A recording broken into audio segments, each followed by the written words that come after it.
Hello, friends, and welcome back to Stories About Entitled People.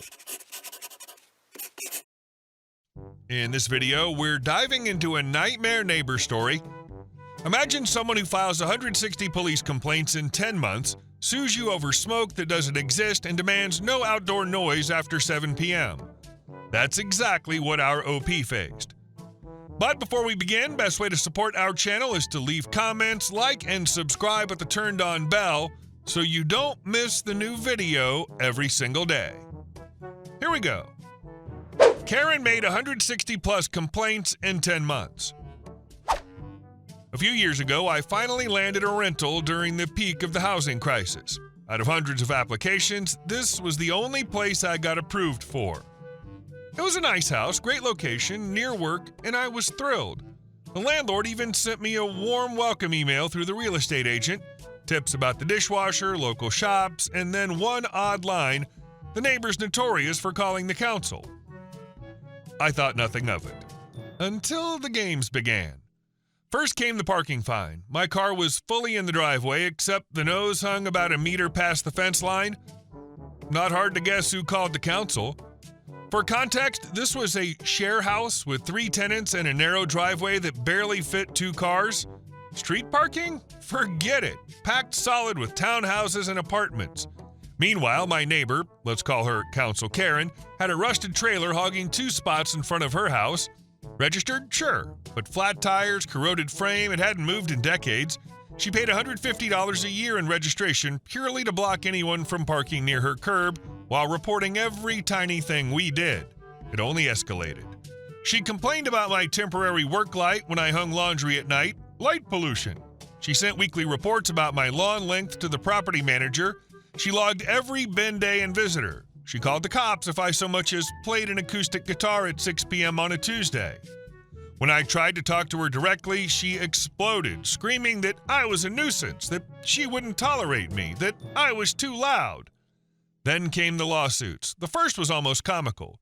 She sued me for noise nuisance and light disturbance, claiming damages and demanding an injunction. Turns out she'd filed over 160 police complaints in 10 months. Police records flat out said she was a vexatious caller. Not once had they detected noise. The most absurd claim, she said my roommate's 2-log fire in the legal fire pit ruined her curtains with smoke. Another, that she suffered cigarette inhalation damages despite nobody in our house smoking. Mediation was a farce. She demanded no noise after 7 p.m. ever. We eventually settled on no outdoor talking after 10 p.m., exchanged numbers for direct communication, and she immediately abused it, texting me while I cooked dinner at 7:05 p.m. to say I was too loud, calling the police on me for talking to my mom on Mother's Day. It was endless.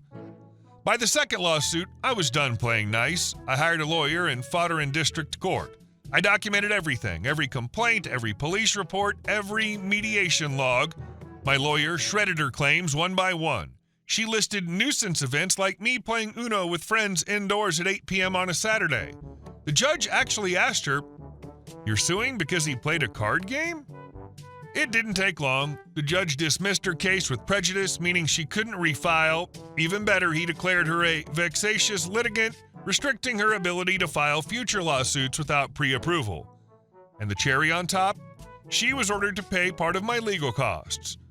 Walking out of that courtroom felt like the first deep breath I'd taken in 2 years. The cops stopped showing up. The real estate agent actually called me to congratulate me for standing my ground. And best of all, her reputation in the neighborhood tanked. Other residents finally started filing their own complaints against her for harassment. What a gauntlet. She basically turned bylaw complaints into a hobby and tried to annex the curb with a rusted trailer, paying $150 a year to build a moat. The wild part's how ordinary your life was. Laundry, an acoustic guitar, a card game, and how quickly she tried to launder her control issues through the council and the cops. And our second story. He broke the container seal like a boss and got fired for it. A few years back, my buddy Martin was driving his usual route, hauling sea containers across Germany. Now, for anyone who's never dealt with that world, here's the golden rule. The container seal is sacred. It's a little metal tag stamped shut when the container's loaded. Break it without permission, and you're basically committing a crime. and only two parties are ever allowed to crack it open: customs officials or the customer once all customs clearance has been finalized. That's it. No truck driver, no warehouse guy, and definitely no police officer with a shiny badge and a big ego has the right to touch it. But that day, Martin ran into someone who thought rules didn't apply to him. The culprit? A brand new rookie cop. Picture fresh-pressed uniform, boots polished within an inch of their life, and an attitude way bigger than his experience. He pulls Martin over on a quiet stretch of road, acting like he's about to uncover the scandal of the century.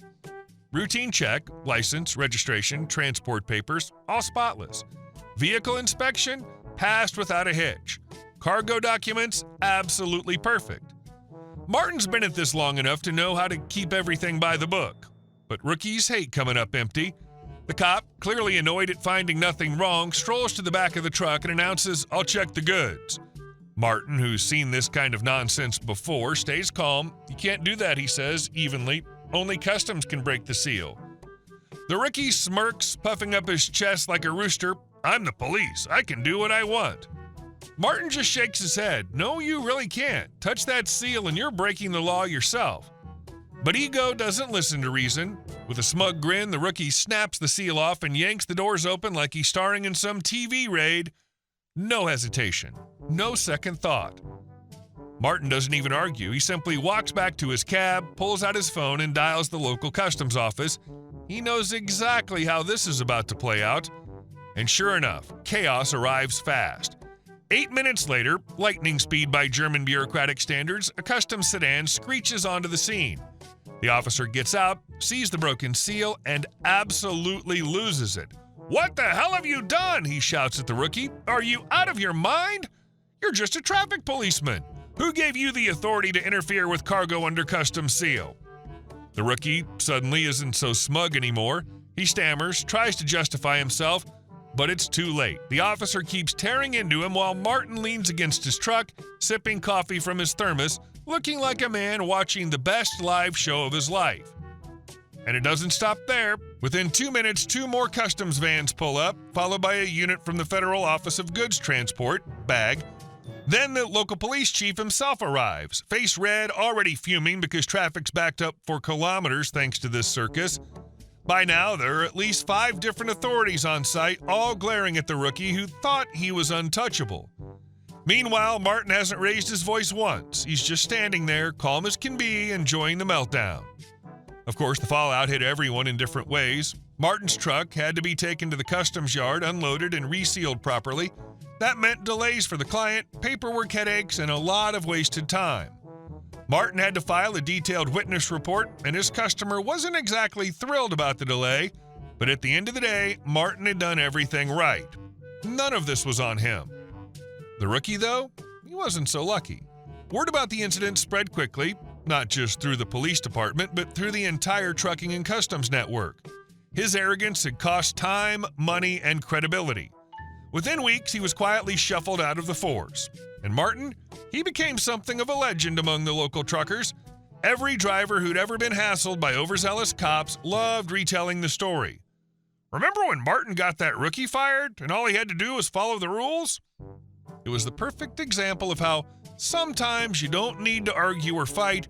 You just let the system work and it'll crush the idiot who thinks they're above the law. In the end, Martin walked away with nothing more than an annoying delay. The rookie walked away without a job. And every time the story comes up in truck stops or roadside cafes, Martin just chuckles, takes a sip of coffee, and says, "All I did was make a phone call." And our last story. My neighbor illegally expanded his driveway. I made him pay in cash and shame. When I bought my little house, I knew I was signing up for yard work, but I never signed up for the circus act that is my narcissistic neighbor. Let's call him Greg. From day one, Greg treated me like I was some teenager playing house instead of a grown woman who pays her own mortgage. The first time he yelled at me was over my yard. The grass had gone a bit dry during a heat wave, nothing outrageous, but one afternoon he stormed over screaming like I'd committed a crime against humanity. "You need to take care of that lawn," he barked, standing at the edge of my driveway. "It makes the whole street look bad. You think you can just let it die?" I stared at him, stunned. Greg, it's grass. It'll grow back. I'm not watering every day in the middle of a drought. He sneered like I just confessed to burning down the neighborhood. Unbelievable. You young people have no pride. Then he stomped away, muttering to himself like I'd ruined his life. I rolled my eyes, chalked it up to one bad encounter, and moved on. But Greg wasn't finished. A few weeks later, on a Saturday morning at 5 a.m., yes, 5 in the frickin' morning, I woke up to the sound of machinery and scraping outside my window.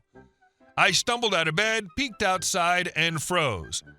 Greg had hired a crew. They were ripping up my yard. Not his, mine. They were cutting right into the edge of my property to pour concrete and expand his already obnoxiously wide driveway. I ran outside in pajamas, hair all over the place. "What the hell are you doing?" I shouted. Greg didn't even flinch. "Relax," he said, smirking. "Your lawn was half dead anyway. I'm fixing it for you." "Fixing it? By paving it over? This is my yard." He shrugged, turned back to the crew, and barked, "Keep going," like I didn't even exist. I was fuming, but I also knew enough not to get into a screaming match with him in front of his workers. Instead, I grabbed my phone and started filming. Then later that day, I pulled the footage from my Google Nest cameras, date and time stamped. Vehicles, men, the whole operation clear as day. The footage went straight to my real estate attorney. In the meantime, Greg doubled down. He parked his trucks right on the new border he'd created, so close to my property line that his passengers had to step into my yard to get out. I caught every single incident on video. When I told him to knock it off, he laughed. "What are you going to do about it? Sue me?" "Actually," I said, holding up my phone, "yeah, exactly that." And I wasn't bluffing. My attorney confirmed what I already suspected. Greg was supposed to have a survey done before pouring concrete anywhere near a property line. I got the survey done myself, and sure enough, he'd encroached onto my property. My lawyer drafted a very official, very pointed letter. 2 days later, Greg's big, shiny new concrete pad was gone. His crew came back, jackhammered the whole thing up, and hauled it off. By the time I got home from work, my yard had been returned to me, though not without scars. I was sipping beer on my porch when Greg trudged over, red-faced and mumbling, "Look, I shouldn't have done it. I knew it was your property. You thought I wouldn't notice I cut in, or you thought I was too stupid or too timid to do anything about it? Either way, you were wrong." He didn't argue. He just muttered an apology and slunk back to his side of the property line. But I wasn't about to let him have the last word. I immediately hired a fencing company. Within a week, a 6-foot privacy fence went up along the border. Now, when I look out my window, I don't see his smug face or his oversized driveway. Greg didn't just lose his little land grab, he's paying for it. He was on the hook for all the costs of tearing up and restoring my yard. Some neighbors learn to respect boundaries. Greg learned the hard way in cash, concrete, and humiliation. What a brazen 5 a.m. land grab. DIY eminent domain with a side of condescension? Classic, Greg. The fence is chef's kiss, too. Boundaries for people who don't understand boundaries. And the fact he confessed he knew it was your property? That's the quiet part said out loud. And the most expensive. Hey guys, thank you all for watching the video. I'll see you in the next one.